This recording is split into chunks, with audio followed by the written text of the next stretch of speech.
दोस्तों, एक बहुत ही इम्पोर्टेंट सवाल है बहुत सारे लोगों का कि क्या 1 करोड़ रुपए रिटायरमेंट के लिए सफिशिएंट है इंडिया में आज की डेट में या फिर नहीं।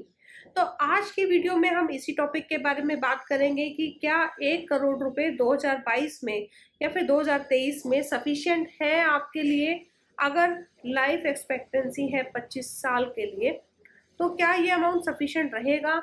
हम बात करेंगे विद प्रॉपर कैलकुलेशंस और साथ में बात करेंगे अगर ये अमाउंट सफिशिएंट नहीं है तो आप अपने 20s और 30s में ऐसे क्या मेजर्स ले सकते हैं कि जिससे आपका जो रिटायरमेंट कॉर्पस है वो आपकी पूरी लाइफ खत्म ना हो। तो चलते हैं हमारी स्क्रीन की तरफ और जानते हैं रिटायरमेंट प्लानिंग कैलकुलेशन।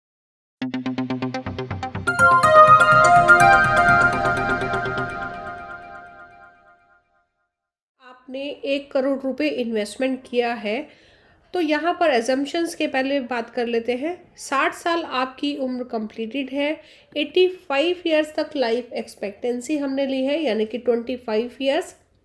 अगर आपके 40,000 रुपीज़ मंथली एक्सपेंसेस हैं और 1,20,000 मिसलेनियस एक्सपेंसेस हैं तो यानी कि साल के 6 लाख रुपए के एक्सपेंसेस आपके हैं। यहाँ पर इन्फ्लेशन रेट 6% से बढ़ रहा है और आपका रेट ऑफ रिटर्न जो आपकी इन्वेस्टमेंट से आ रहा है वो है 8%। यहाँ पर ज़्यादातर इन्वेस्टमेंट आपकी डेट सिक्योरिटीज़ में जैसे कि एफडी और बाकी सेविंग्स में है या फिर डेट म्यूचुअल फंड में है और बाकी की कुछ इन्वेस्टमेंट्स इक्विटी म्यूचुअल फंड में। तो यहाँ पर अगर आपने 1 करोड़ रुपए इन्वेस्टमेंट किया, पहले साल में 6 लाख रुपए का एक्सपेंसेस और बैलेंस निकालने के बाद में आपका पैसा यहाँ पर बचता है 94 लाख रुपीस। तो यहाँ पर जो आपका फाइनल बैलेंस बचता है वो बचता है 1,01,52,000 रुपये। और यही जो आपका जो पैसा है वो नेक्स्ट ईयर ओपनिंग बैलेंस आपका बनेगा। अगले साल उसके अगले साल यहाँ पर 6,36,000 रुपये के आपके एक्सपेंसेस हो जाएंगे और वही उसी तरह से विड्रॉल आपने लिया तो बैलेंस आपका यहाँ पे बचा 95 लाख रुपीस।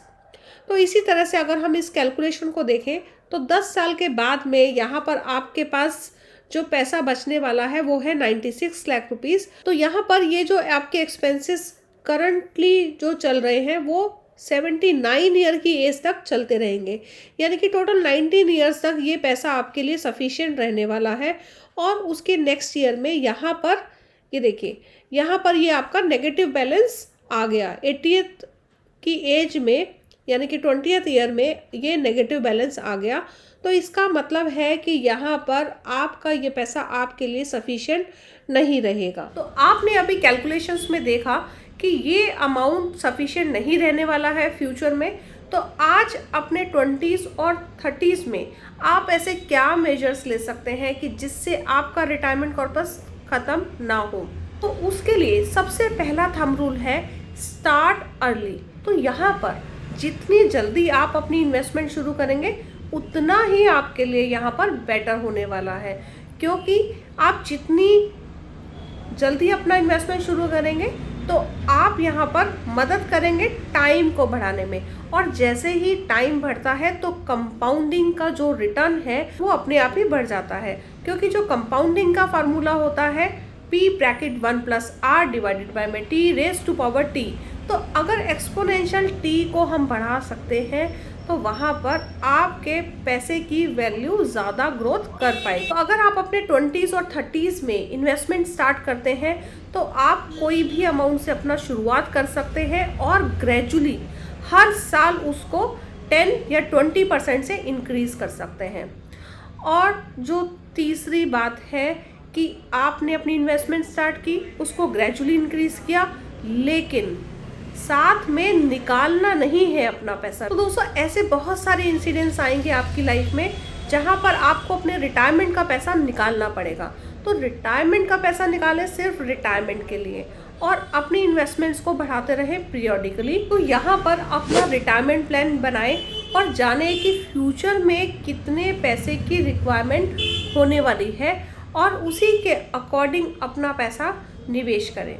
साथ में यहाँ पर क्योंकि रिटायरमेंट आपका लॉन्ग टर्म गोल है तो यहाँ पर आप अपनी इन्वेस्टमेंट्स में रिस्क ले सकते हैं। इसीलिए आप अपना पैसा इक्विटी म्यूचुअल फंड्स या फिर इक्विटी में भी निवेश कर सकते हैं।